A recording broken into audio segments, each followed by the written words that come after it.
Good morning. This is Monday, April 27th, and this is middle school grammar video. And we are going to be starting chapter 9. So if you will turn with me in your books to page 183, we're going to get started.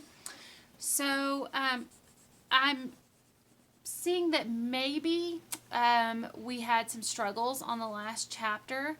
I'm wondering if some of the possibilities are this. Maybe we're not watching the videos. Maybe we're watching the videos with our eyes, but we're not listening with our mind. So maybe not engaging. Maybe we're putting answers into our book that I give you instead of working through them and seeing what you got wrong.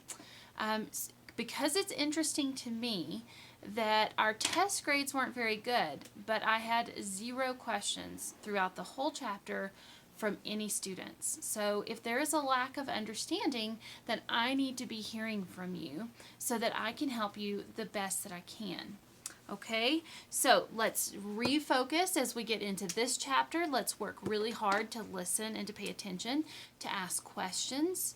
Okay, and what we're going to do is once I give you an assignment, I will give you the correct answers after you send me a Marco Polo picture that you've done your work. Then I will send you the answers to the questions, and I expect for you to do that.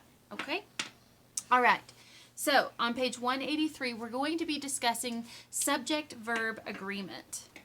Okay? Every verb must agree in number with its subject. In other words, a singular subject must have a singular verb, and a plural subject must have a plural verb.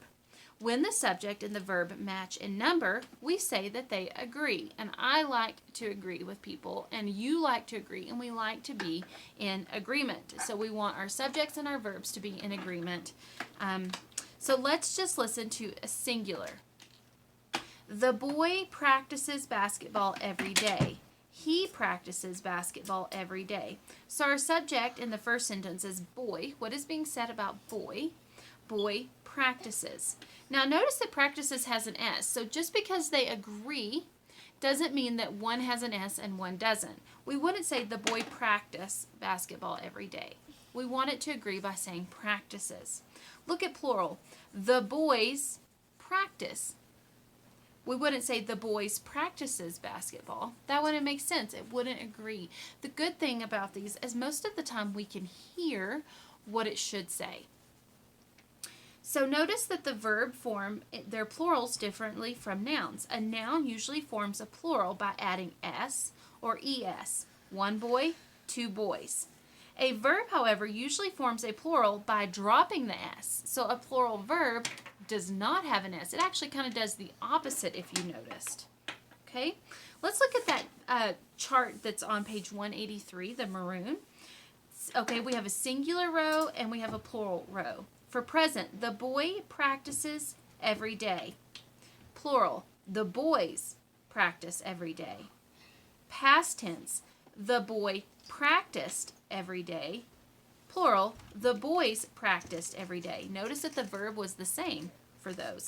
Future, he will practice every day. They will practice every day. Notice that there was no change in the word practice for singular or plural. Notice that the change occurs only in the present tense. Past and future tense verbs do not show number. So we're only worrying about present tense verbs. An exception to the rule for verbs is the verb be.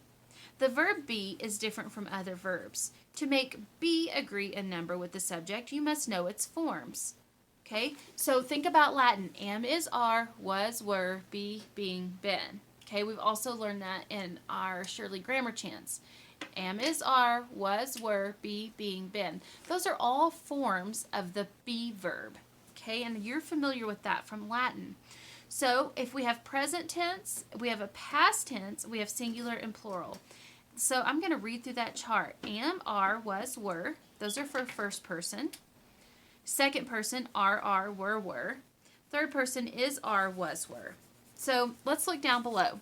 All singular nouns and third person singular nouns, it, he, she, take is for the present tense and was for the past tense. That girl is a new student. She is my cousin. She was a student. Her father was a teacher.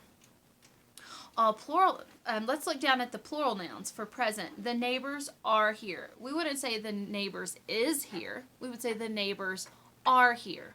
And then look at the past one. Last week our teachers were at a conference, right? We wouldn't say our teachers was at a conference. We'd say they were at a conference.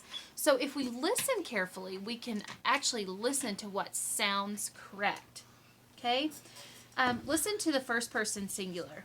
For present tense, I am glad to meet you. I would not say I is glad to meet you. I would say I am glad to meet you.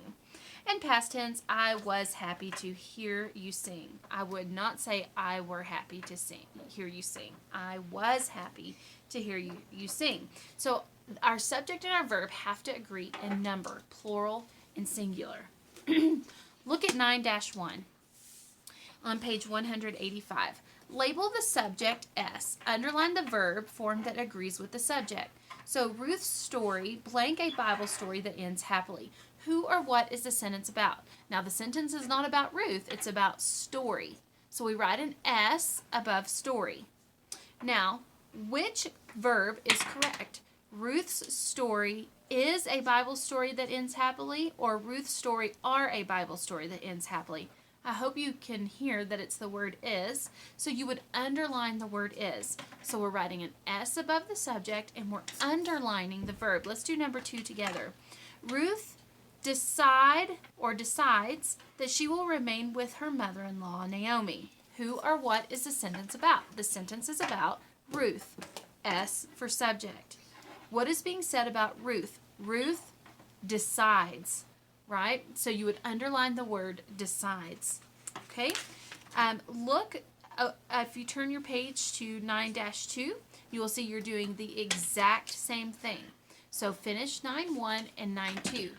Marco Polo me a picture of your completed work, and I will send you a picture back of the answers for you to check and correct so we can do a much better job on this lesson than we did the last.